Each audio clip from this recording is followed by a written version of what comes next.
السلام علیکم میرے محترم عزیز دوستوں، آج ہم آپ لوگوں کو حضرت امام حسین رضی اللہ تعالی عنہ کا ایک ایسا واقعہ پیش کرنے والا ہوں جسے سن کے آپ لوگوں کے آنکھوں میں آنسو آ جائیں گے۔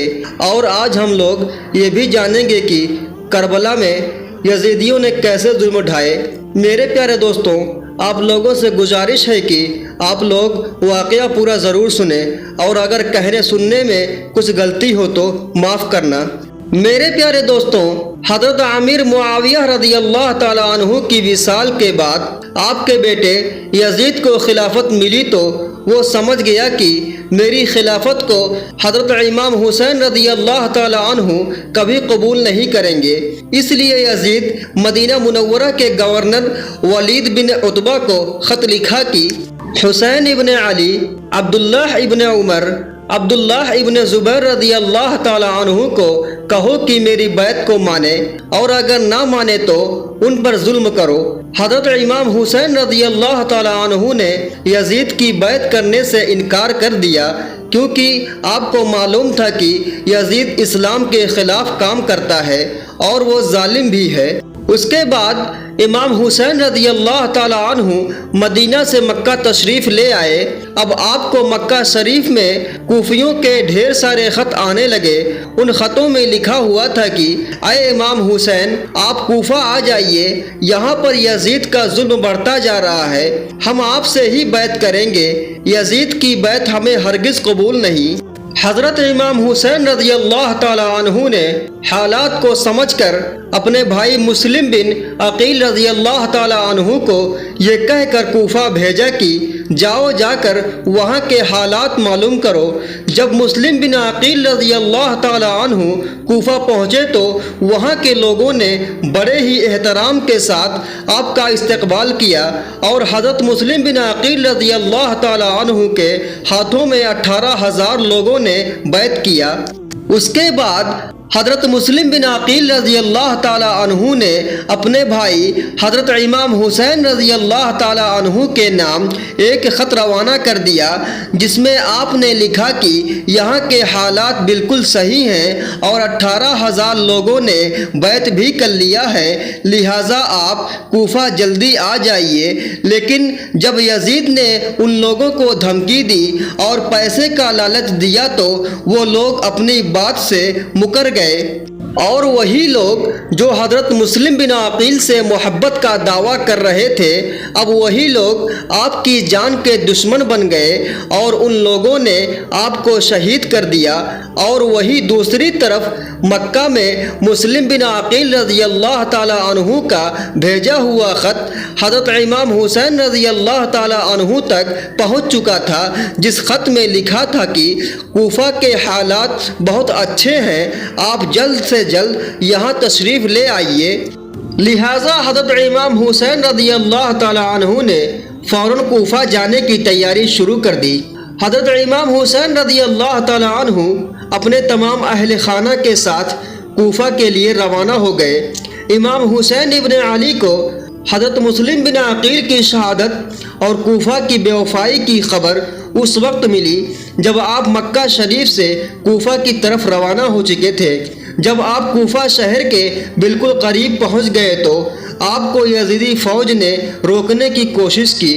حضرت امام حسین رضی اللہ تعالی عنہ نے فرمایا کہ میں تم لوگوں کے بلانے پر ہی کوفہ شہر میں آیا ہوں، اگر تم لوگ چاہتے ہو کہ میں نہ آؤں تو واپس جانے دو مجھے، میں جانے کے لیے تیار ہوں۔ یزیدی فوج نے حضرت امام حسین رضی اللہ تعالی عنہ کو کوفہ شہر میں داخل نہیں ہونے دیا، لہذا حضرت امام حسین رضی اللہ تعالی عنہ اپنے پورے قافلے کے ساتھ اپنا راستہ بدل لیے۔ چلتے چلتے جب آپ ایک چٹیل میدان میں پہنچ گئے تو آپ نے ایک شخص سے سوال کیا کہ یہ کون سی جگہ ہے؟ اس شخص نے کہا کہ اس جگہ کو کربلا کہا جاتا ہے۔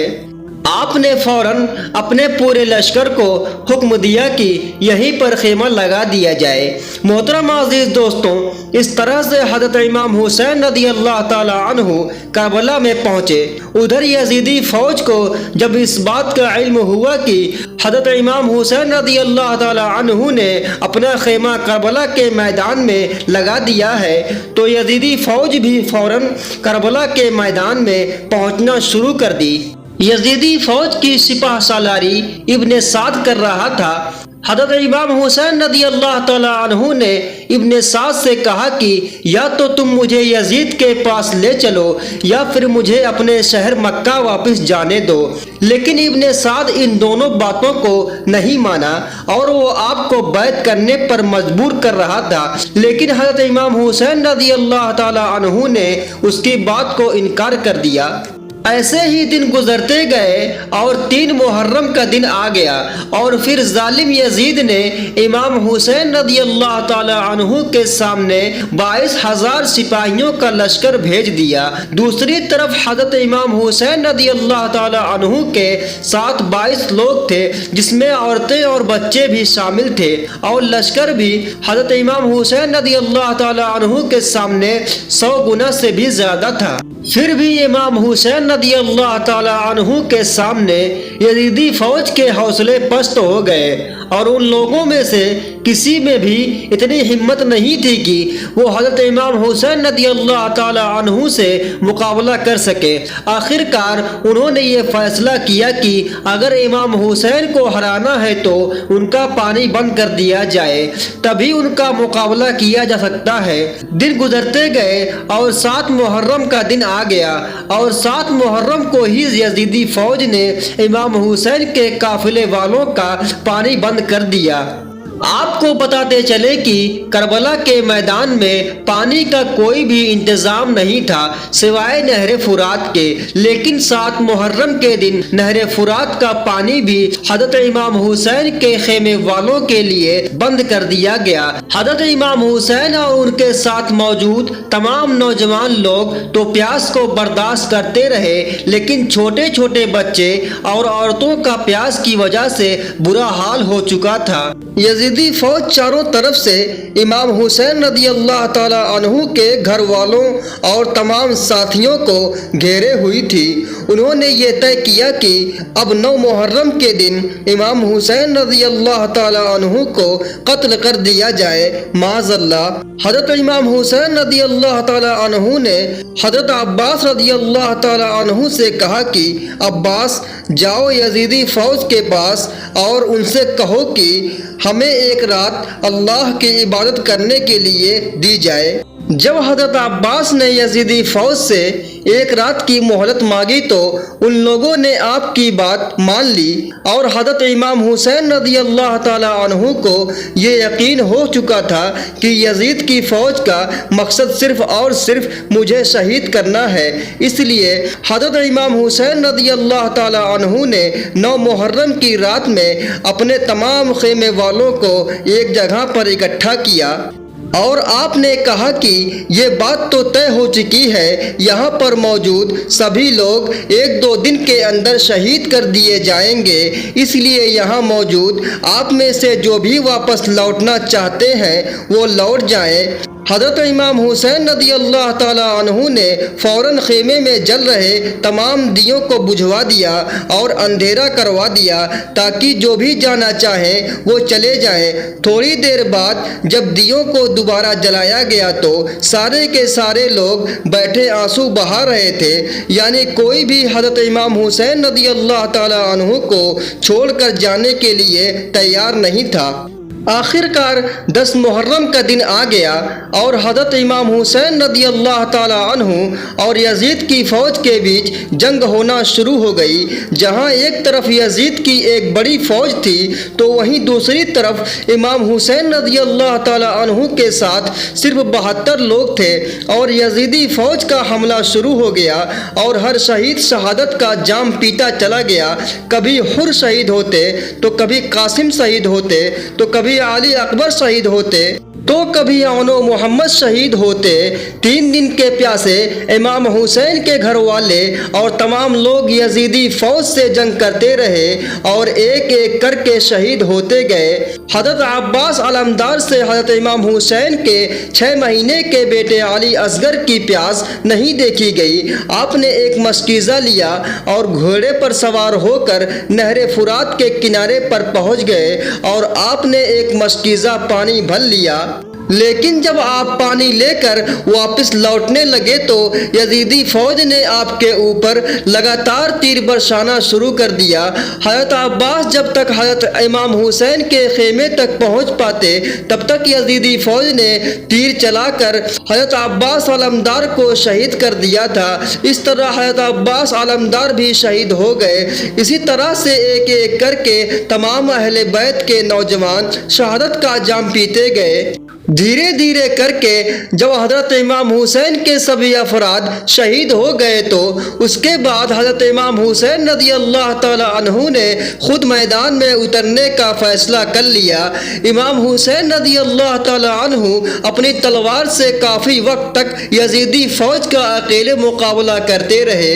حضرت امام حسین رضی اللہ تعالی عنہ کے تنہا ہونے کے باوجود بھی آپ کا مقابلہ کوئی نہیں کر پا رہا تھا، اور اس کی صرف ایک ہی وجہ تھی کہ آپ حضرت علی کے بیٹے تھے۔ اس وقت یزیدی فوج کا ایک کمانڈر ابن سعد کو یہ یقین ہو چکا تھا کہ ہم کسی بھی طرح سے حضرت علی کے بیٹے کا مقابلہ نہیں کر سکتے، اس لیے اس نے اپنے تمام فوجیوں کو امام حسین کے اوپر ایک ساتھ حملہ کرنے کا آرڈر کر دیا۔ تمام لوگ حضرت امام حسین رضی اللہ تعالی عنہ پر ایک ساتھ مل کر حملہ کر رہے تھے، لیکن اس کے باوجود بھی امام حسین لگاتار یہ ثابت کر رہے تھے کہ باطل چاہے تعداد میں جتنے بھی ہوں لیکن وہ حق اور سچ کے مقابلے میں بالکل بھی نہیں ٹک سکتے۔ جنگ کے دوران نماز عصر کا وقت ہو گیا۔ حضرت امام حسین نے ایسے مشکل وقت اور ایسی زخمی حالت میں بھی عصر کی نماز پڑھنے کا ارادہ کیا۔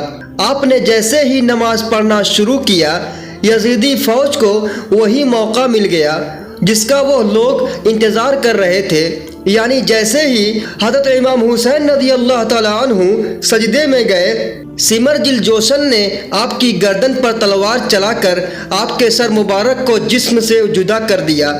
حضرت امام حسین رضی اللہ تعالیٰ عنہ کی شہادت کے بعد یزیدیوں نے آپ کے سر مبارک کو نیزے پر رکھ کر پورے کوفہ میں گھمایا۔ آپ کے سر مبارک کو گلی گلی میں گھما کر جلوس نکالا گیا۔ کربلا کی اس جنگ میں حضرت امام حسین رضی اللہ تعالیٰ عنہ کے گھر والوں میں سے صرف آپ کی ایک اولاد ہی بچی تھی جن کا نام حضرت زین العابدین تھا۔ اس کے بعد حضرت امام حسین رضی اللہ تعالی عنہ کے گھر والوں کی تمام عورتوں کو قیدی بنا کر کوفہ لایا گیا۔ بھلے ہی اس دن امام حسین رضی اللہ تعالی عنہ کو شہید کر دیا گیا، لیکن آج بھی حضرت امام حسین رضی اللہ تعالی عنہ پوری دنیا میں قیامت تک کے لیے زندہ ہے۔ یزید ڈوب گیا شام کے اندھیرے میں، حسین زندہ ہے ہر دل میں روشنی کی طرح۔ دوستوں، اللہ تعالیٰ کی بارگاہ میں دعا ہے کہ اللہ ہم سب کو سیدنا حضرت امام حسین رضی اللہ تعالیٰ عنہ سے سچی محبت کرنے کی توفیق عطا فرمائے، اور ہمارے پڑھنے میں کسی قسم کی غلطی ہوئی ہو تو اللہ تعالیٰ امام حسین رضی اللہ تعالیٰ عنہ کے صدقے میں معاف کرے۔ میرے محترم عزیز دوستوں، اللہ پاک ہمارے سبھی بھائیوں اور بہنوں کو ہر گناہ سے بچنے کی توفیق عطا فرمائے، اور ہمارے پیارے آقا محمد مصطفیٰ صلی اللہ علیہ وسلم کے بتائے ہوئے راستے پر چلنے کی توفیق عطا فرمائے، آمین۔ میرے پیارے دوستوں، آپ لوگوں سے گزارش ہے کہ آپ لوگ میرے چینل کو سبسکرائب کر لیں تاکہ ایسے ہی اچھے واقعات آپ لوگوں تک پہنچ سکے۔ جزاک اللہ خیر۔